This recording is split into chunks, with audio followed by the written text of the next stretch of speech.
Well, thank you for bearing with me. I would like to speak to the engineer who designed the switches in the room. I think I would like to. At least I believe we have everything now.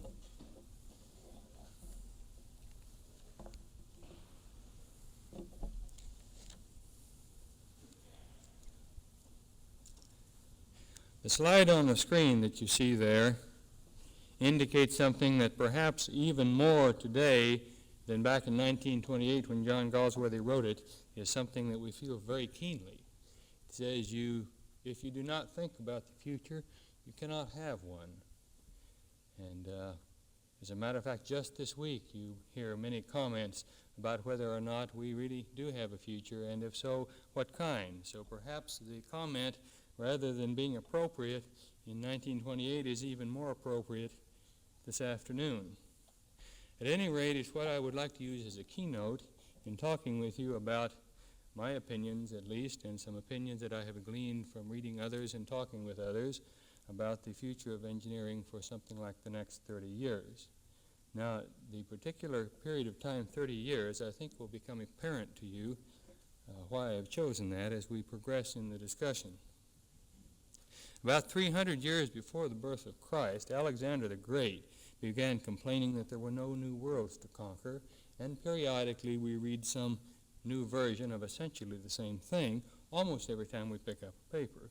Yet we find that there are many new things to learn, and as a matter of fact, we're learning new things at a more rapid rate now than we ever have. So such a rather narrow definition of new worlds to conquer really I don't think need concern us here, because I believe that most of us are aware that there are almost an infinite number of new worlds of many sizes, shapes, and forms to hold our attention for a very long period of time. Our world is one of some rather beautiful topography, lakes, mountains, deserts, farms, and factories, but mostly it's a world of people. And either fortunately or unfortunately, most of the problems that we face now are problems that come about largely because of the people who inhabit the world. If we look, then, at the people that we have and at the number of people that we have, we can see what is perhaps, in my opinion, to be the core of the problem that we face in the next 30 years. Since most of our problems are created by people, let's see how many people we might expect to have. If we look back in history, we see that at about the time of the birth of Christ, there were some 250 million people on the earth. By the time America had been discovered by Columbus, 1,492 years later, the world population had risen to about 400 million. Yet in the next 400 years alone, it rose to about 1.5 billion. During World War II, it was 2.2 billion. It is now about 3.3 billion. And depending upon whose estimate you may choose to use, in the next 30 years it will do something like more than double. Population control, changes in attitudes and environments can affect this, but even if the population growth were to come to a halt now, certainly there would be a considerable amount of inertia that would carry us through for the next 20 to 30 years.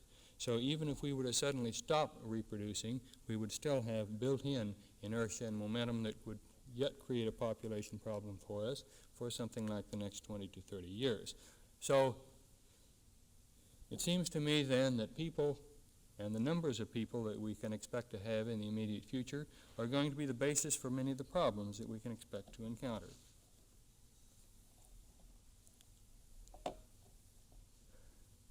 When we think of people, we usually think these days of ecology because we connect people so closely with ecology and the problems of our environment. Ecology comes from the Greek word which means the home. And ecologists are concerned with the cycle which begins with primary producers, goes through consumers, decomposers, and through abiotic components. The primary producers are the plants, the things that grow. The consumers are the fish, the people, the snails, and so forth. Decomposers are a various variety of fungus, bacteria, and the abiotic components would be gravel, earth, basin in which the system is contained, and so forth. It's interesting to notice, and I don't mean it in an alarming sense, but it is perhaps interesting to notice that there are ecosystems that do not include consumers. Now, I say that because we, of course, are people, and in the world ecological system, we fulfill the role of one of the consumers. Yet it's not necessary to have a functioning ecological system that we have consumers. And this is a thing that I suspect is in the back of some people's minds, because you recall years and years ago there were no people on the earth, and in fact the earth did survive simply with the three parts of the system: the primary producers, the decomposers, and the abiotic components. So it is, at least in theory, possible for the earth to function without us, and that may in fact be a sobering thought.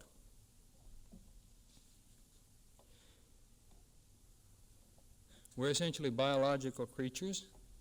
It's surprising how much we sometimes learn by looking at the way animals behave. And there are certain things about animals that we have in common in behavior.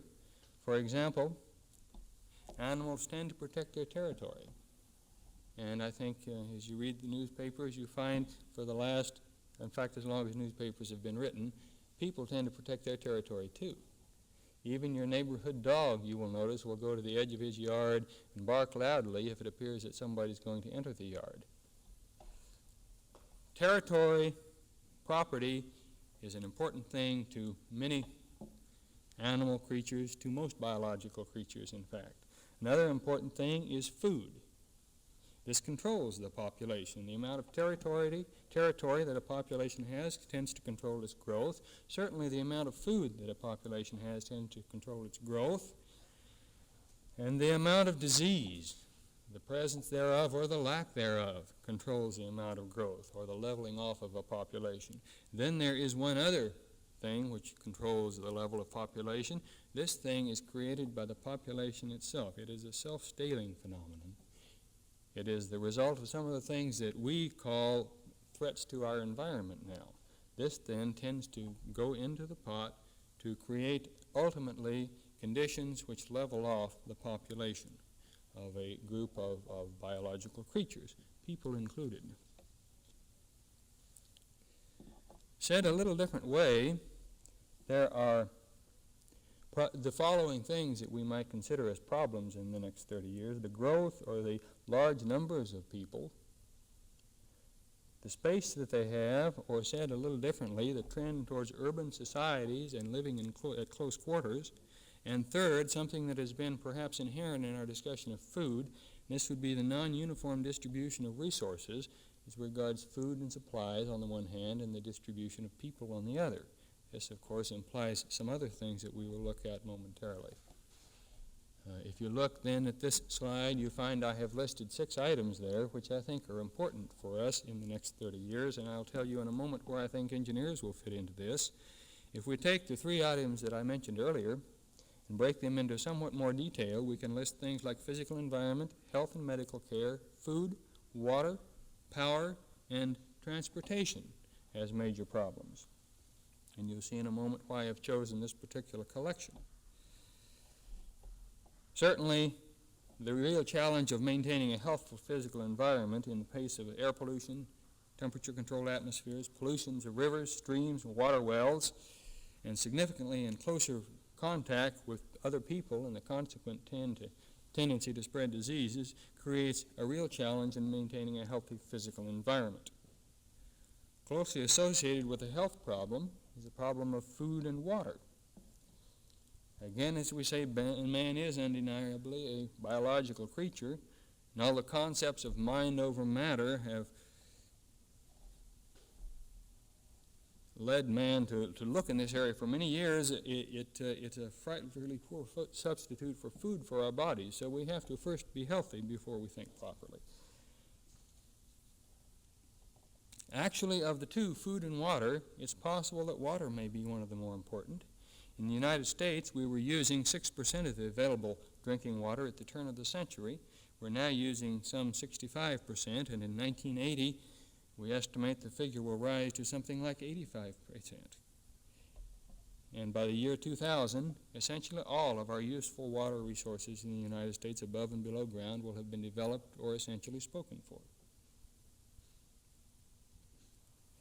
This, of course, has given rise to significant efforts, desalination of water and recovery of useful drinking water from the ocean.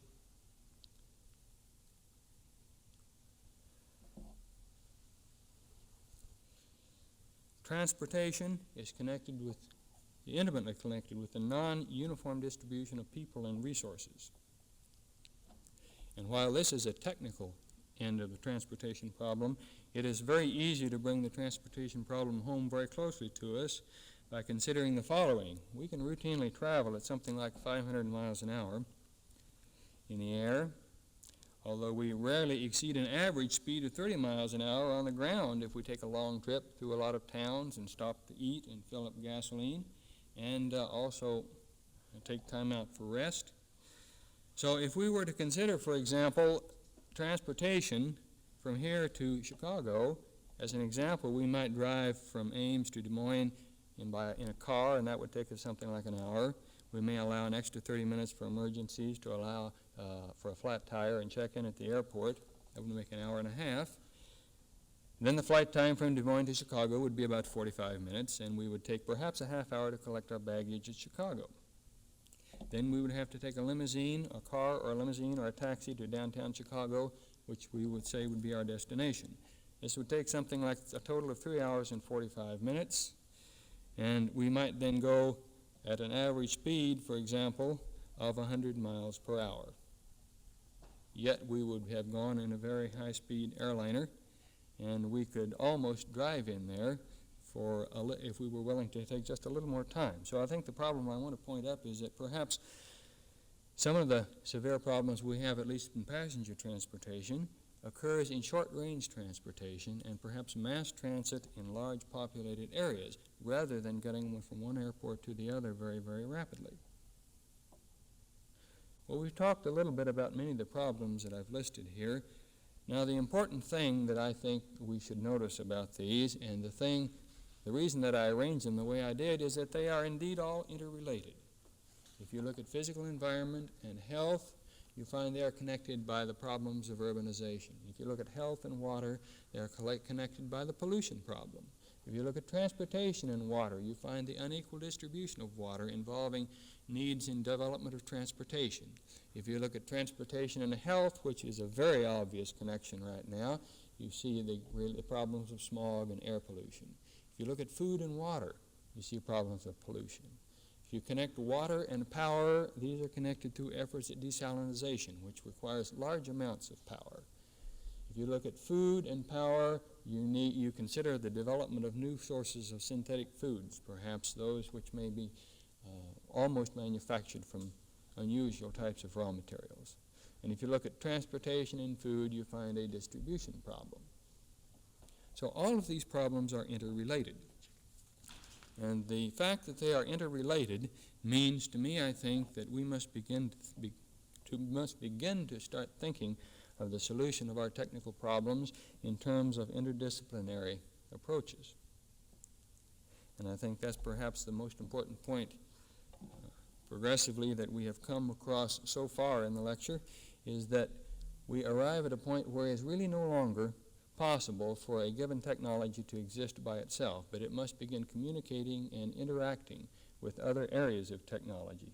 And this is the sort of a thing that we begin to give the name interdisciplinary. So I would feel that we will have to begin to work in interdisciplinary teams.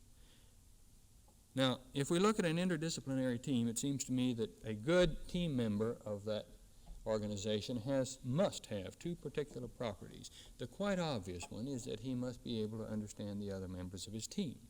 He must be trained broadly enough that he can interface, for example, with a doctor, with a biologist, with a civil engineer, with a lawyer, with people in many walks of life. This requires a broadening of his education. On the other hand, someone who is only broad probably will have a severe handicap, because if you look at an effective interdisciplinary team, each of those team members have two unique qualities. First of all, they are able to communicate with other disciplines. But second, each one of them brings to that team an area of unique specialization. In other words, he is usually extremely good in some area that is crucial to the solution of the problem that he's working on. So it occurs to me then that a good member of an interdisciplinary team must not only be broadly trained, but must carry with him a unique area of depth of study so that he is also a specialist in some useful piece of technology that can contribute to the solution of the interdisciplinary problems. Let's look very briefly now at when engineering has contributed in the past and see if we can use this as some sort of an indication of where we might go in the future. I would say that from 1900 to almost 1950, or let's say roughly the first half of the 20th century, we were in what might be called, from an engineering point of view, an age of machinery. Engineering was largely mechanical in its approach to technology. We were able to develop mass production, economical production of huge quantities of very ingenious products. Then along the latter part of the first half of our century, in the early 40s and late 39s, we began developing some other things. And so I would say in the last 20 years now, or the first part of the last half of the century, I would characterize three particular areas of development as being significant. I would say nuclear power, space exploration, and data processing would characterize the major areas of technological growth in the last 20 years. Now, the arrangement is somewhat arbitrary, and there could be three other items listed, or these three could be listed in some different fashion. But I believe this covers many of the important the very large technological areas that we've worked in for the past 20 years. In the late 40s, we used to read that commercial atomic power was being heralded as being just around the corner, and it was just around the same corner for many, many years. It was not, however, until 1965 that a proposal for the Oyster Creek reactor just east of Philadelphia was submitted. And the reason that is important is that that is the first proposal that was submitted for a nuclear power plant in direct competition with the proposal for a fossil fuel power plant, and there was no government support or buyback of the plutonium produced by the Oyster Creek reactor considered in the economic analysis of that particular plant. So I choose that as important as being the first time that the nuclear power plant estimate literally stood on its own feet without subsidization and actually won the contract.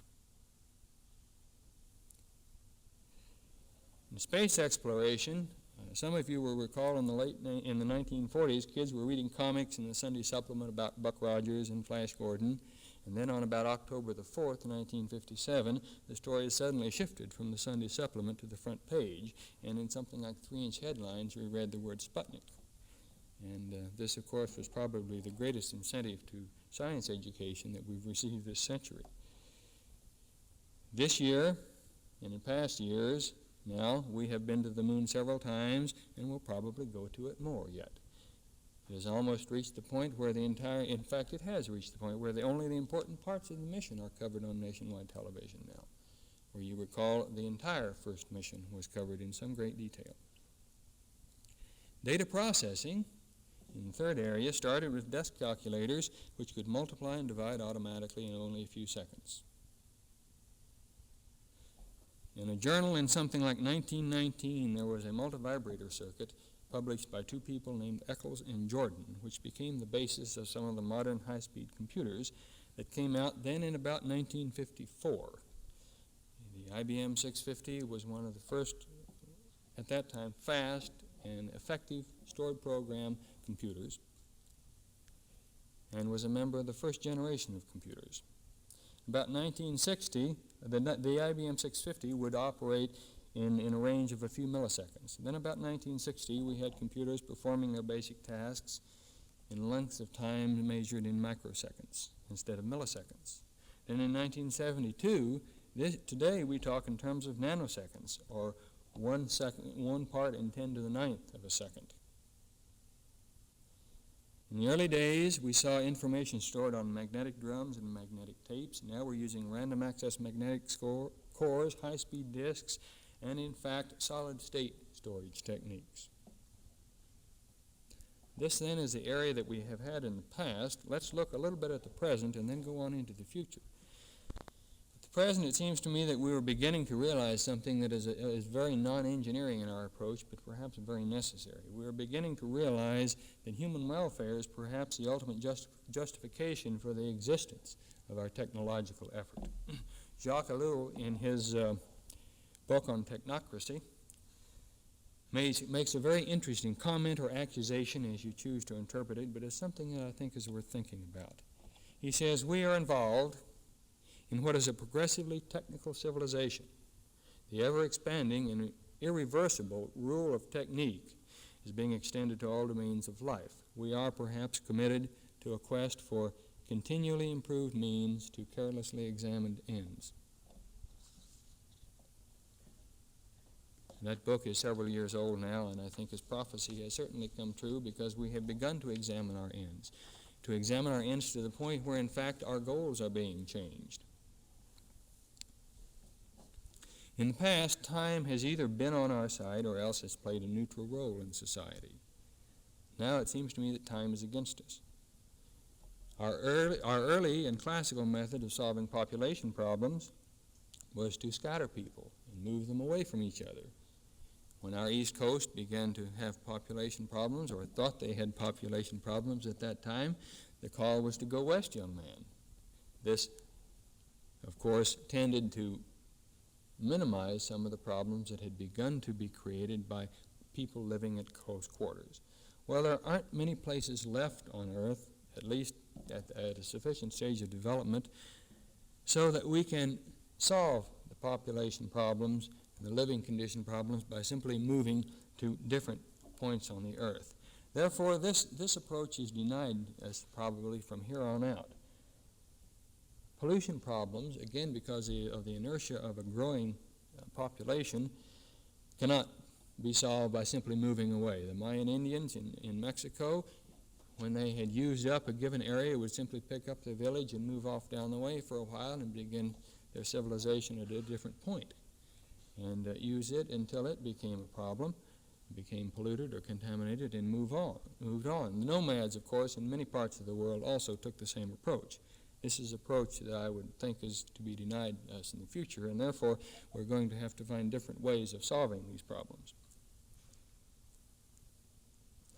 Well, we're coming to the part where I would like to bring to your attention why I think engineers play an important role in this.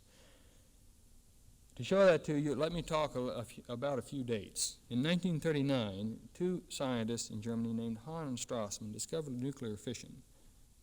In the 1940s, Enrico Fermi built the first nuclear reactor. In the 50s, we experimented with many concepts of nuclear power. But it was not until 1967, the year of the Oyster Creek reactor proposal, and 28 years after the discovery of nuclear fission, that I feel that commercial atomic power truly became competitive and was on the verge of being widely available and useful to the population as a whole.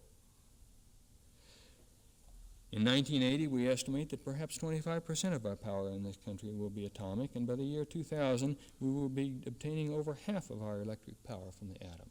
This was an estimate projected a number of years ago, but yet as recently as the conference on the effect of nuclear power on the environment a couple of years ago in Vienna, sponsored by the International Atomic Energy Agency, these predictions were still felt to be reasonably accurate. On March 27, 1927, a rocket experimenter named Goddard launched a homemade rocket that was the world's first liquid-fueled missile. 30 years later, the Russians first put an object into orbit around the Earth. In 1919, two engineers named Eccles and Jordan, as we mentioned earlier, published a technical paper describing a basic electronic circuit which formed the basis of the marriage between electronics and computation. And in 1953, we saw the first generation of high-speed electronic computers. And if you do a little subtraction and addition and a little arithmetic on these dates, you find that for these areas, there is something like a 30-year lapse between the time the basic technology was discovered and the time it became widely available to people, that is, the time at which it became useful to society as a whole. And if you use this as an estimate of the lag time, you find that you come up with something like 28 to 30 years. between the initial development of a significant idea and the time in which it becomes available and of general use to the population.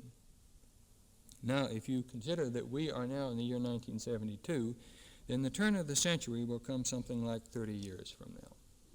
And this is where the idea of talking about the next 30 years comes in. The thing that one can easily conclude from this, I think, if the estimates are correct, is that the problems that we're going to solve in the year 2000 are going to be solved to a surprisingly great extent with the technology that we have in existence already. And therefore it occurs to me that engineers are concerned with applying basic science, with applying things that have been discovered now and making them useful. And if we consider this 30-year lag time, then this tells us that the engineer is indeed going to play a large role in the solution of problems in the next 30 years. People who are graduating now are going to be at the peak of their careers 30 years from now, and as engineers they're going to be using much of the technology, much of the basic science that is available now in the solution of these problems. So, sure, we will find new breakthroughs, but it seems to me that we should consider them as a means of making our job easier rather than relying on them to solve the whole problem. Therefore, it occurs to me that the engineer is intimately involved in the problem of solving our difficulties in the year 2000. Now, the concept that you see on the board there now is something which scientists would argue with, and I do not bring it up to create a problem between scientists and engineers, but to simply coin a phrase and to establish what perhaps is a slight difference in the approach to problems. A scientist learns what is, and engineers create what never was. And it occurs to me that we have to take some of the science that we have learned now and create some things that have never before existed in order to solve our problems of the next 30 years. On the slide that I showed you a few moments ago, of the 6 items that I had listed in a circle, the item that was listed at the bottom was power. And if we consider then that our basic levels of technology and our basic standard of living is closely connected with problems of power, then certainly power generation is going to be one of the most important technological things that we look at for the next 30 years. The curve that you see there rising somewhat exponentially is a recent prediction of the need and the rise in demand for electric power up to about the year 1970, and is predicted to rise with a doubling time of perhaps 1 decade between now and the turn of the century. In other words, our demand will rise and double almost every 10 years. And this is a fair estimate of our present predicted requirements for energy. Well, if you look at our sources of energy, it's sort of interesting because most of the energy that hits the Earth is solar radiation.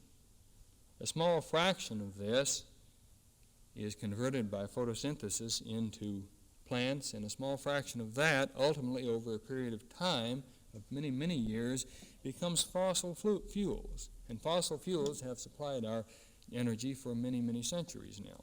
But if you look at man's period on Earth, and if you look at the time scale of Earth itself, it's rather interesting to notice that the predicted duration of the fossil fuel area is almost a speck in time.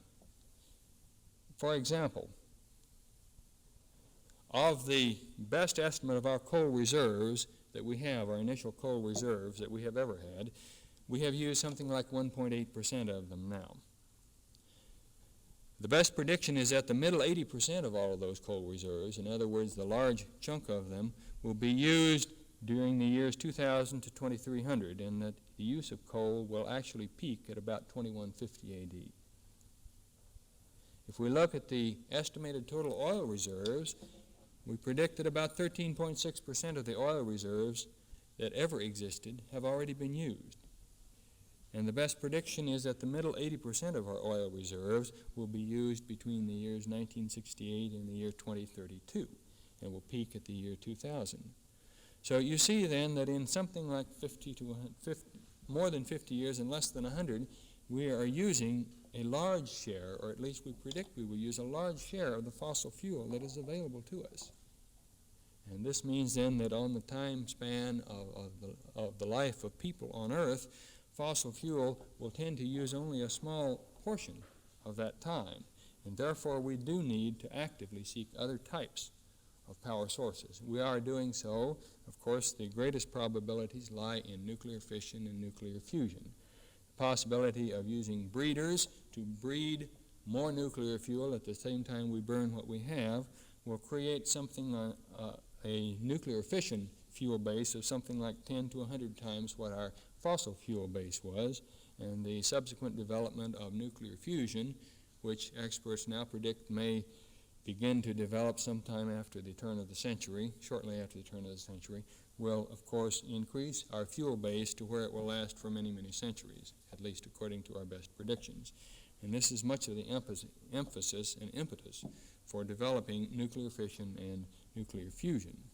Because if you look now at a plot of the gross national product versus the energy consumption for various types of countries in the world today, you see that there's a pretty direct correlation. And if you first assume that gross national product is some estimate of how good the society in that country is, and this may be open to debate, but nevertheless, if you take that as a postulate, you find then that the more developed countries have a higher gross national product and tend to use then significantly greater quantities of energy. And whether you accept gross national product or not as a good correlating device, I think the curve certainly shows that as we do progress in our society and as we are solving additional problems, it takes a greater power base to solve them, particularly when we recall that we are growing in population at a significant rate.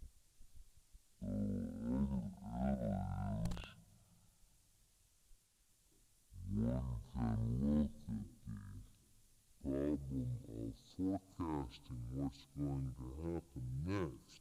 There is an entire area of science, art or science, depending upon who you talk with, called technological forecasting, in which one plots only results and does not necessarily know how a given thing will come about, but you simply plot some parameter that tells you that in a given time you might expect that a technology will be developed to meet a need.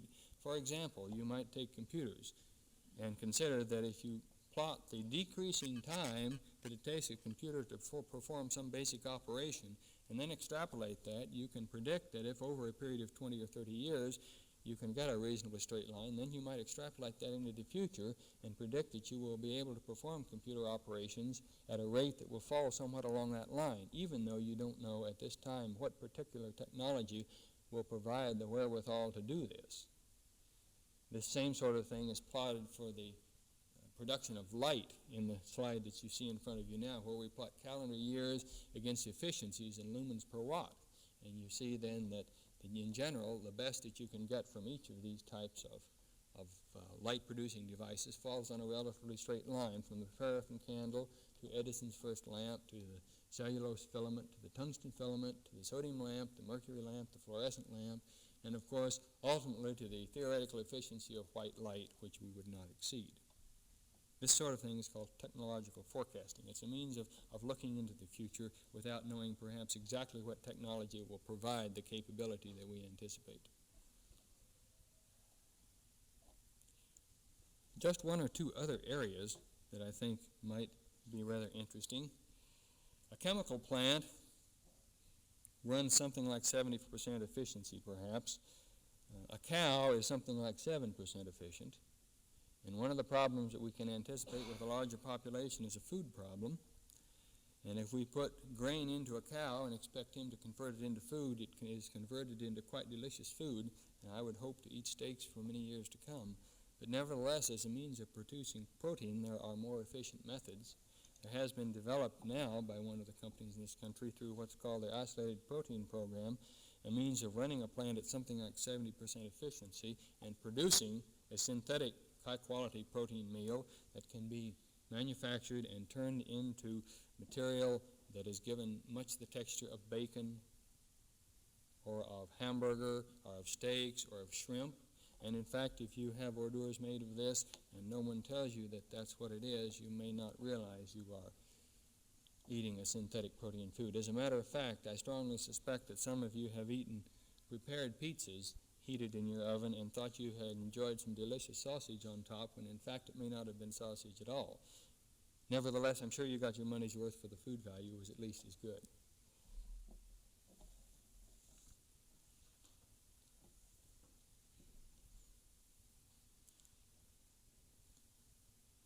If we look into the future, we find that one of the worst places we might guess, however, as to what would happen would be to ask the experts. It's rather interesting in reading literature to find that some of the best experts tend to be conservative in their estimates. Here is a quotation from Lord Rutherford, who was once heard to say that power from the atom is moonshine. One other example is the committee established to look at Edison's electric lamp, and based upon the testimony of a panel of experts, they concluded that Edison's ideas on electric illumination were unworthy of the attention and practice of scientific men. So these are, of course, extreme examples, but as you look into the future, one of the things that generally holds is that if you ask a panel of experts, you tend to get a conservative answer. There are many reasons put forth for why this happens, but it is reasonably well documented. Perhaps, and this is only opinion, perhaps it is because some of the persons expert in an area are so closely aware with of what is going on now, and are concerned with being able to predict accurately what would happen. And in looking too far into the future, you realize that we have things over the horizon that have not yet surfaced and have not yet appeared, and frequently make our predictions inaccurate. So in summary, it seems to me then that we have a number of problems related to population growth and related to our power base and the interaction between the need for power and the needs of the population which forms our society, needs which are somewhat time dependent for the next 30 years, needs which will have to be solved to a great extent with existing technology, and this is the reason I feel engineers can play an extremely important role in the next 30 years. And it seems to me then that our goals will have to be directed toward solving these time-dependent problems, because there appears to be no way around them, and the only way is through them by finding reasonable or feasible solutions. Let me close with one comment which has impressed me for many years. It's not necessarily scientific, but it's done by an outstanding scientist who has thought perhaps about problems of society. It was said by Benjamin Franklin in a letter to Joseph Priestley almost 200 years ago, and it reads like this: "The rapid progress true science now makes occasions my regretting sometimes that I was born too soon. It is impossible to imagine the height to which it may be carried in 1,000 years, the power of man over matter. We may perhaps learn to deprive large masses of their gravity and give them absolute levity for the sake of easy transportation. Agriculture may diminish its labor and double its produce. All diseases may by sure means be prevented or cured, not excepting even that of old age, and our lives lengthened at pleasure even beyond the antediluvian standard. Oh, that moral science were in as fair a way of improvement, that men would cease to be wolves to one another, and that human beings would at length learn what they now improperly call humanity." Thank you.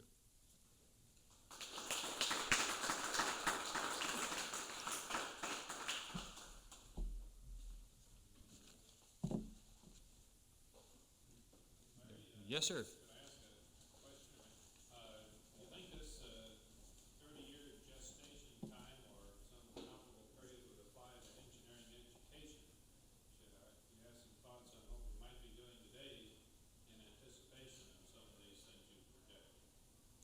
Well, first of all, I hope it doesn't, because if we have to handle the next 30 years on our present level of engineering education, I think I might get a little discouraged. I would like to think that the people who are going to have to solve the problem in 30 years can solve the problem of educating themselves in something less than that.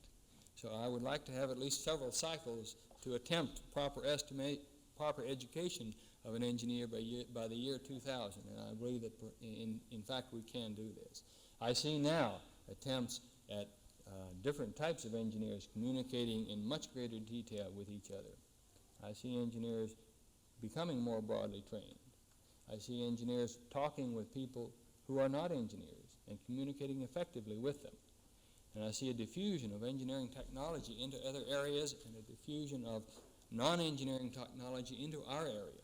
I see this in the engineering curriculum, and we're beginning to see it, I think, in engineering research, and we'll soon see it in engineering practice.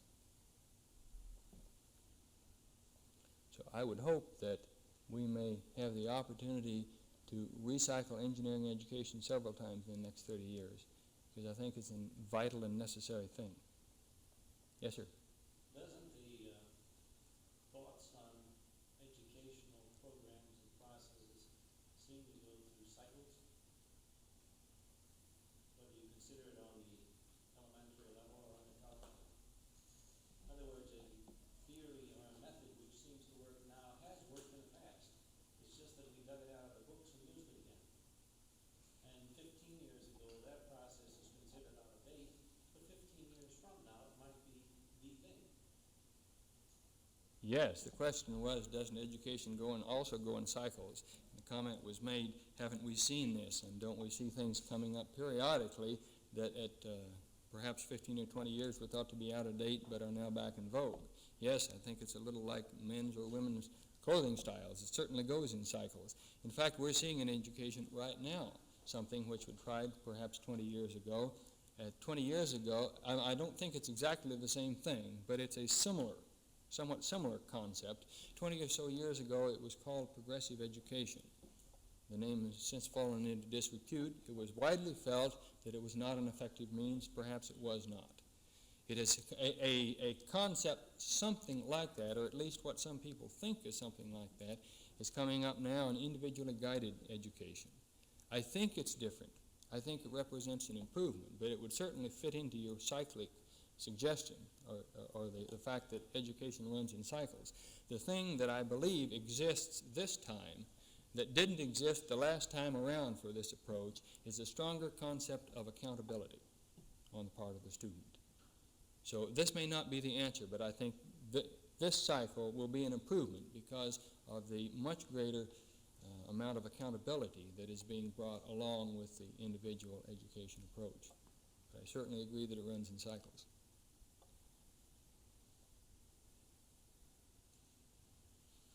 Yes, sir. Well, I've got a couple more. All right, sir.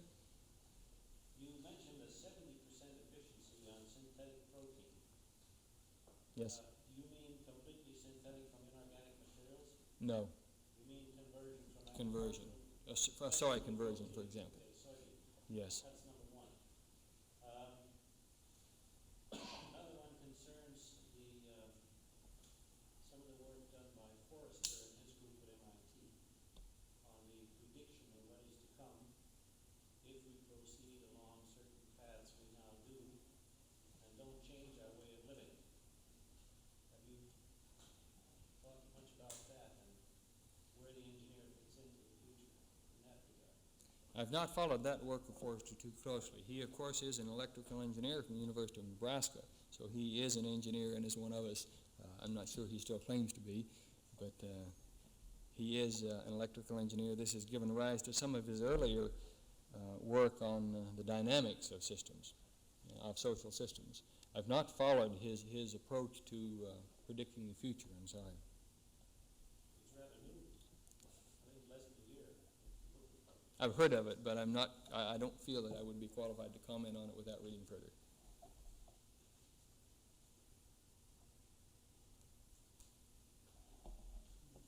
Yes, sir. Rating the quality of life or the lifestyle of a country based on GNP doesn't seem a real fair estimate. And it seems to me if on a per capita basis, other countries were using as much resource as we and polluting as much as we, that the world would really have a lot more problems than we are living now. It'd be feasible for all the world to use resources at the rate this country does. And to, I don't know, continue, Well, I think you may well be right. let me twist the question just a moment. Your suggestion that gross national product might not be a good correlation is in fact true. I'm not sure it's true for the reason that you suggest. For example, if you correlate power requirements against gross national product, the efficiency of the operations that you're using to create that gross national product do in fact have a bearing. In fact, some of the less developed countries that are producing in a very, very inefficient fashion tend to require sizable amounts of power per unit of gross national product, and in fact fall or abnormally high on the curve for that reason.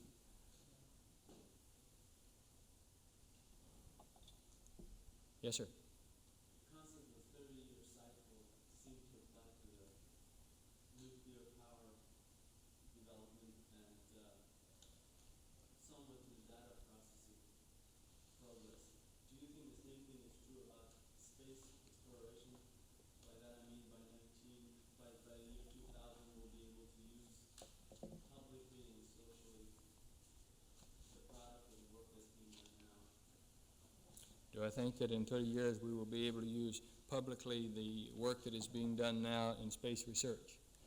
Yes, I believe we will. I think perhaps I would like to comment in this fashion on that question. I think the work that we have been doing in space research has much spin-off that we're already beginning to benefit from. And one of the things that I think we will benefit from very greatly is the work that is being done to establish man in a synthetic or an artificially maintained environment, because this in fact tells us a great deal about how man functions and what is required to keep him comfortable, healthy, and for that matter alive. This tells us a great deal about the function of the human body. And I think in this sense very strongly that from a bioengineering, biomedical standpoint, the work that we are doing to maintain man in space will have very profound effect on biomedical research and disease prevention and disease cure, and on, even more importantly perhaps, on preventative medicine. So I think in this sense, perhaps more than in the sense of actually running passengers to the moon and back, we will certainly realize the benefits of space exploration. I'm not sure whether that was a context in which you were asking your question, but I believe this is where we'll realize more immediate, more long-term, and more concrete benefits from the space program in the next 30 years. Now, if you were to ask me the next 100 years, I might have to give a different answer.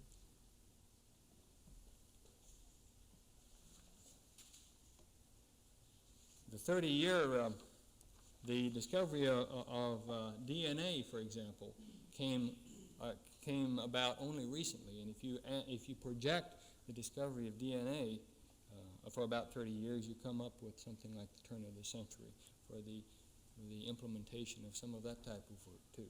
So for this reason, again, I would perhaps expand on your question and say I would expect that one of the really significant things in the next 30 years would be the development of biomedicine. I think history will record that its great initial development occurred in the last half of this century.